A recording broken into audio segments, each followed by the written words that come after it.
नमस्कार, स्वागत है आपका IBN 7 में। मैं आपके साथ पायल भुयन। नीतीश कुमार आज दोपहर 2 बजे पटना के ऐतिहासिक गांधी मैदान में 5वीं बार बिहार के मुख्यमंत्री के तौर पर शपथ लेंगे। नीतीश के साथ आरजेडी के 12, जेडीयू के 12 और कांग्रेस के 4 विधायक शपथ लेंगे। सूत्र के मुताबिक नीतीश कुमार गृह मंत्रालय अपने पास रखेंगे, जबकि वित्त मंत्रालय आरजेडी के अब्दुल बारी सिद्दीकी को दिया जाएगा। समारोह में राहुल गांधी, पूर्व पीएम देवेगौड़ा, राम जेठमलानी, शीला दीक्षित, अरविंद केजरीवाल, ममता बनर्जी, वीरभद्र सिंह, सिद्धारमैया समेत देश भर की तमाम वीआईपी हस्तियां शामिल होंगी। केंद्र सरकार की ओर से वेंकैया नायडू शिरकत करेंगे, वहीं शत्रुघ्न सिन्हा निजी व्यस्तता के चलते समारोह में नहीं आ पाएंगे। समारोह के लिए गांधी मैदान को दुल्हन की तरह सजाया गया है। पूरा गांधी मैदान दूधिया रोशनी में नहाया हुआ है। मेहमानों के बैठने के लिए आकर्षक मंच भी बनाया गया है, जिसे फूलों से सजाया गया है। शपथ लेने वालों में लालू यादव के दोनों बेटे तेज प्रताप और तेजस्वी, जेडीयू के विजेंद्र यादव, आरजेडी के आलोक मेहता और कांग्रेस के अशोक चौधरी प्रमुख चेहरे हैं। वहीं जेडीयू विजय चौधरी बिहार विधानसभा के अध्यक्ष हो सकते हैं। आरजेडी सुप्रीमो लालू प्रसाद यादव के छोटे बेटे 26 साल के तेजस्वी यादव बिहार के डिप्टी सीएम पद के लिए और गोपनीयता की शपथ लेंगे।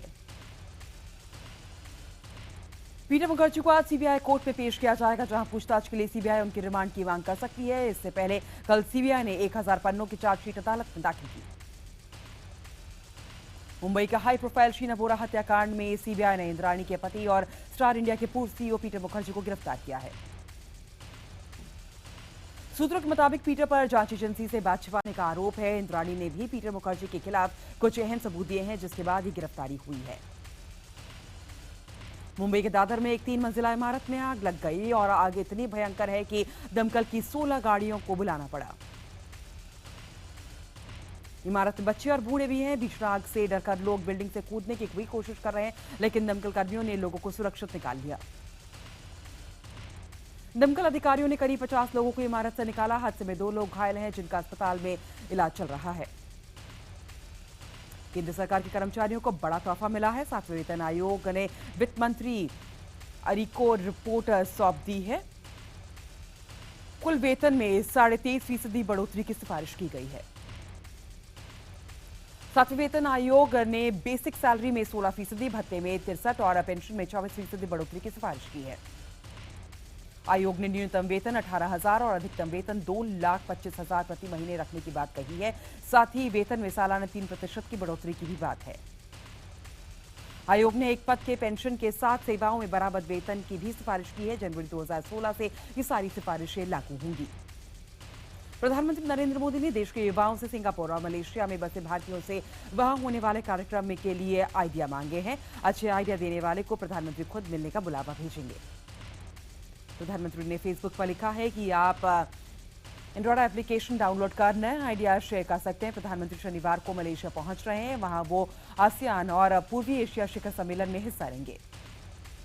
प्रधानमंत्री नरेंद्र मोदी ने 2013 बैच के आईएएस अफसरों को संबोधित किया। अपने संबोधन में प्रधानमंत्री मोदी ने नए अफसरों को काम के नए कई गुर सिखाए। प्रधानमंत्री मोदी ने कहा कि एक अफसर की जिंदगी के शुरू के 10 साल सबसे ज्यादा महत्वपूर्ण होते हैं। प्रधानमंत्री ने नए अफसरों से कहा कि आप लोगों को 18,000 गांव में बिजली पहुंचाने का काम पूरा करना है। बीजेपी नेता और पूर्व सांसद नवजोत सिंह सिद्धू ने आम आदमी पार्टी में शामिल होने की अटकलें हैं। सिद्धू की पत्नी ने कहा है कि 2017 का पंजाब चुनाव वो अकाली दल के साथ चुनाव नहीं लड़ेगी और उनके लिए सभी विकल्प खुले हैं।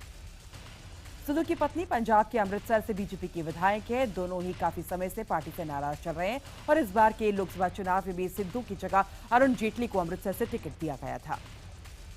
आईएसएस भारत में भी युवाओं को बरगला रहा है। सुरक्षा एजेंसियों की नजर में ऐसे करीब 150 भारतीयों पर है जो आईएसएस के नजदीक जा रहे हैं। खुफिया एजेंसियों की एक रिपोर्ट के मुताबिक करीब 150 मुस्लिम युवक आतंकी संगठन आईएसएस और आकर्षित हो रहे हैं उसकी तरफ। इसमें से ज्यादातर दक्षिण भारत से हैं। पाक अधिकृत कश्मीर में 600 से 700 लश्कर आतंकी मौजूद है, जो भारत में बड़ी आतंकी हमले को अंजाम दे सकते हैं। नॉर्दर्न कमांड के जीओसी लेफ्टिनेंट जनरल आरआर निबोरकर ने संकेत दिए हैं कि लश्कर ए तैयबा देश में आईएसआई के नाम पर बड़े आतंकी हमले को अंजाम दे सकता है। जीओसी के मुताबिक सांबा हमले में पकड़े गए पाक आतंकी नवेद ने भी पाक अधिकृत कश्मीर में करीब 37 कैंपों के चलने का खुलासा किया है, जो लॉन्चिंग पैड के जरिए हमले की साजिश रचते रहते हैं। उत्तर प्रदेश में बदमाशों के हौसले बुलंद है। प्रतापगढ़ में एक निलंबित पुलिस इंस्पेक्टर अनिल सिंह को सरेआम गोली मारकर कत्ल कर दिया गया। बताया जा रहा है कि अनिल जिस होटल में रुके हुए थे उसके नीचे कुछ बदमाशों ने हंगामा किया और गोली चलाई। जब अनिल ने उनका विरोध किया तो बदमाशों ने उन्हें गोली मार दी। पूर्व प्रधानमंत्री इंदिरा गांधी की जयंती पर यूथ कांग्रेस के कार्यक्रम में राहुल गांधी ने प्रधानमंत्री मोदी, बीजेपी और आरएसएस पर तीखा हमला बोला है। राहुल गांधी ने प्रधानमंत्री मोदी का नाम लेकर कहा है कि वो उनसे जरा भी नहीं डरते हैं। खुद पर लगे आरोपों पर राहुल ने कहा है कि मोदी अपने चमचों के जरिए उन पर कूड़ा फेंकवाते हैं। राहुल ने इस रुख के बाद बीजेपी नेता सुब्रमण्यम स्वामी ने भी पलटवार किया है। स्वामी ने कहा है कि अगर राहुल के खिलाफ सबूत हुए तो पुलिस उन्हें उठाकर ले जाएगी, न कि उनकी मर्जी का इंतजार करेगी। बीजेपी नेता सुब्रमण्यम स्वामी ने प्रधानमंत्री को चिट्ठी लिखकर कहा है कि वो ईडी के माध्यम से सोनिया गांधी और राहुल गांधी की जांच करवाए। स्वामी का दावा है कि सोनिया गांधी ने विदेशी बैंक अकाउंट में 2 लाख करोड़ रुपए जमा किए हैं। कांग्रेस नेता शकील अहमद ने मोदी सरकार पर फिर निशाना साधा है। शकील ने मोदी सरकार की तुलना अंग्रेजों के शासनकाल से की है। शकील अहमद ने कहा है कि देश में एक बार फिर बांटो और राज करो की नीति पर चलने वालों का कब्जा हो गया है, उन्हें एक बार फिर भगाना है। दिल्ली विधानसभा सत्र का आज का दिन शिक्षा के लिहाज से बेहद अहम है। आज शिक्षा से जुड़े 2 बिल विधानसभा में पेश किए जाएंगे। इन बिल्स के मुताबिक स्कूल के किसी भी तरह की कैपिटेशन फी या डोनेशन लेने पर उस रकम का 10 गुना या फिर 5 लाख रुपए में से जो भी ज्यादा हो वो जुर्माने के रूप में देना होगा। एडमिशन बच्चे या माता पिता का इंटरव्यू लेने पर 5 लाख रुपए और दोबारा ऐसा करने पर 10 लाख रुपए का जुर्माना लग सकता है। दिल्ली सरकार गरीब बच्चों को निजी स्कूल में सस्ते में पढ़ाने के लिए ईडब्ल्यूएस के तहत दाखिला अपने हाथों में लेने जा रही है। साथ ही दाखिले के लिए कोई स्क्रीनिंग नहीं की जाएगी। नो डिटेंशन पॉलिसी यानी 8वीं तक बच्चे को फेल करने की नीति अब खत्म होगी। इस नीति के बाद से सरकारी स्कूलों में बच्चे ना तो पढ़ रहे हैं और ना ही टीचर पढ़ने में दिलचस्पी ले रहे हैं। प्राइवेट स्कूल्स के अकाउंट्स का वेरिफिकेशन होगा, जो एक रिटायर्ड जज की समिति करेगी, जिसमें चार्टर्ड अकाउंटेंट्स भी शामिल होंगे। वहीं बीजेपी का कहना है कि बिल से प्राइवेट स्कूलों के टीचर्स के हितों के खिलाफ है। दिल्ली विधानसभा में विपक्ष के नेता विजेंद्र गुप्ता ने कहा है कि नो डिटेंशन पॉलिसी खत्म करने के स्कूलों में बच्चों के ड्रॉप आउट की तादाद बढ़ जाएगी। दिल्ली में जन लोकपाल बिल पर एक बार फिर राजनीति शुरू हो गई है। बीजेपी नेताओं ने बिल के खिलाफ एलजी नजीब जंग से मुलाकात की। बीजेपी का कहना है कि दिल्ली सरकार ने जन लोकपाल बिल लाने से पहले एलजी से मंजूरी नहीं ली। IVN7 को मिली एक्सक्लूसिव जानकारी के मुताबिक अकरुद्दीन ओवैसी के खिलाफ भड़काऊ भाषण देने का मामला दर्ज होने के करीब 3 साल बाद भी तेलंगाना पुलिस ने चार्जशीट दाखिल नहीं की है। आरोप है कि ओवैसी ने साल 2012 में आदिलाबाद में उन्होंने नरेंद्र मोदी, बीजेपी और आरएसएस के खिलाफ आपत्तिजनक टिप्पणी की थी, जिस पर उनके खिलाफ भड़काऊ भाषण देने और देशद्रोह के मामले दर्ज हैं। आरटीआई से मिली जानकारी के मुताबिक कोर्ट को इन मामलों में अब तक चार्जशीट नहीं मिली है। अकरुद्दीन ओवैसी MIM पार्टी के अध्यक्ष असदुद्दीन ओवैसी के छोटे भाई हैं। तमिलनाडु और आंध्र प्रदेश में बारिश से अब तक 111 लोगों की मौत हो चुकी है। बारिश के पानी की निकासी न होने से लोगों के घरों के भीतर पानी भरा हुआ है। कई फसलें बर्बाद हो गई हैं। बारिश से बर्बादी झेल रही आंध्र प्रदेश की सरकार ने केंद्र सरकार से 1000 करोड़ के तहत पैकेज मांगा है। दिल्ली के आजादपुर रेलवे स्टेशन पर प्रयागराज एक्सप्रेस के एक डिब्बे में भयानक आग लग गई। बोगी में कोई यात्री न होने के चलते किसी के घायल होने की खबर नहीं है। उड़ीसा के भुवनेश्वर में एयर होस्टेस एकेडमी की छात्राओं ने इंटरव्यू के डायरेक्टर को पीट डाला। डायरेक्टर दिलीप राउथरे ने छात्राओं के नौकरी के सिलसिले में कई जगहों पर भेजा था, जहां उनका यौन शोषण किया गया। छात्राओं के मुताबिक उन्हें पैसे भी नहीं दिए गए। इसकी शिकायत जब डायरेक्टर से की गई तो उसने उन्हें कॉम्प्रोमाइज करने की सलाह दी। तमिलनाडु में हिंदू महासभा के राज्य सचिव समेत 3 लोगों को इंडिगो विमान की एयर होस्टेस के साथ छेड़छाड़ करने के आरोप में गिरफ्तार किया गया है।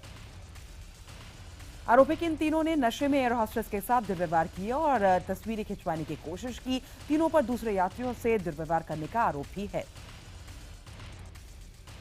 मुंबई पुलिस ने दिंडोशी में ऐसा एक साइको रेपिस्ट को गिरफ्तार किया है, जो पिछले 10 सालों से आइसक्रीम या लॉलीपॉप के बहाने स्कूली बच्चों या यौन शोषण करता है और उनके साथ जबरदस्ती करता है।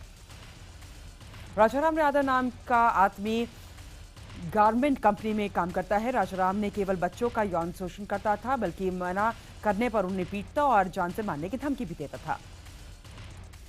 मध्य प्रदेश के उज्जैन में गधों का मेला चल रहा है। मेले में लोग गधों को बेच और खरीद रहे हैं। मेले को लेकर व्यापारी गुजरात, राजस्थान समेत कई राज्यों से वहां पहुंचे हैं।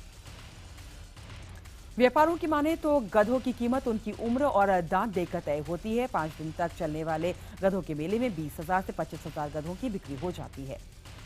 अयोध्या में कल से शुरू हुई 14 कोसी परिक्रमा में देश भर से लाखों श्रद्धालु हिस्सा ले रहे हैं। अयोध्या और फैजाबाद के करीब 42 किलोमीटर की परिधि में श्रद्धालु नंगे पांव चलकर परिक्रमा कर रहे हैं। नोएडा पुलिस ने सेक्टर 63 और में हुई 29 लाख की लूट का खुलासा कर दिया है। मामले में पुलिस ने एक महिला समेत 4 आरोपियों को गिरफ्तार किया है। दरअसल 9 नवंबर को गारमेंट कंपनी में कैशियर से लूट हुई थी। धनतेरस वाले दिन कैशियर कोटक महिंद्रा बैंक से रुपए लेकर कंपनी पहुंचा, लेकिन कंपनी के बाहर ही उसके साथ वारदात हो गई। पुलिस ने तफ्तीश शुरू की तो पता चला कि बैंक के कर्मचारी ने ही मुखबिर पर कर लूट करवाई है। पुलिस ने इनके पास से 2 लाख रुपए कैश, एक कार और बाइक भी बरामद किए हैं।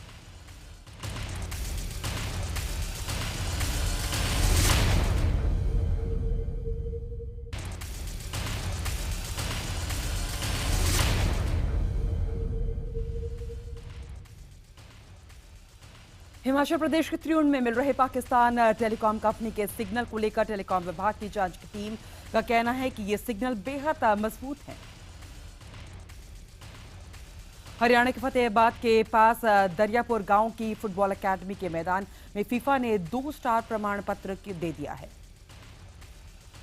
फीफा की मंजूरी के बाद दरियापुर गांव की ये फुटबॉल अकादमी उत्तर भारत की पहली अकादमी है। इस नई पहचान से एक और जहां खिलाड़ियों में काफी उत्साह है। उत्तर प्रदेश के सोनभद्र में एक युवक की रेलवे ट्रैक पर संदिग्ध परिस्थितियों में ट्रेन से कटकर मौत हो गई। पुलिस अब तक युवक के परिवार के सदस्यों की हुई मौत का भी खुलासा नहीं कर पाई है। अब युवक की मौत से भी सवाल खड़े हो गए हैं। उत्तर प्रदेश के कानपुर देहात में घर से एक बहन का शव बरामद हुआ तो दूसरा गायब मिला। दूसरी बहन का भी अब तक पता नहीं चल पाया है। इस घटना को लेकर इलाके में सनसनी है। पुलिस के आला अधिकारी भी इस मामले में फिलहाल ज्यादा कुछ कहने से बच रहे हैं। उत्तर प्रदेश के कानपुर में 16 साल की एक बच्ची से गैंगरेप का आरोप है। आरोपों के मुताबिक दबंग मासूम को घर से अगवा कर ले गया था और इस वारदात को अंजाम दिया। परिजनों के मुताबिक लड़की के गायब होने के बाद उन्होंने पुलिस के पास शिकायत भी की थी, लेकिन पुलिस ने शुरू में कोई कार्रवाई नहीं की। पीड़िता के मुताबिक आरोपी उसके अलावा 2 और लड़कियों को अगवा करके ले गया था, जिसमें से एक की दर्दनाक मौत भी हो चुकी है। उत्तर प्रदेश के इलाहाबाद में अलग अलग जगहों पर 2 लड़कियों पर हमले हुए हैं। पहले हमले में एक प्रेमी ने अपनी प्रेमिका को गोली मारकर मौत के घाट उतार दिया। दूसरी घटना नई झुंसी की है, जहां पड़ोस में रहने वाले युवक ने अपनी प्रेमिका के घर में घुसकर उसको चाकुओं से गोद दिया और खुद को भी अपने पेट में चाकू मार लिया।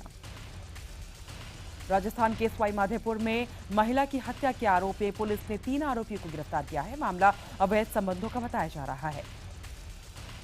बताया जा रहा है कि महिला का शव सिवाईगंज के जंगलों में मिला था। इस दौरान उसी जंगल में एक युवक की अचेत अवस्था में भी मिला था, जिसके गले पर धारदार हथियार से रेतने की कोशिश की थी। उत्तर प्रदेश के देवेरे में प्रधानाचार्य समेत 2 की गोली मारकर हत्या कर दी गई। ये वारदात लाड थाना क्षेत्र के रेवली गांव की है।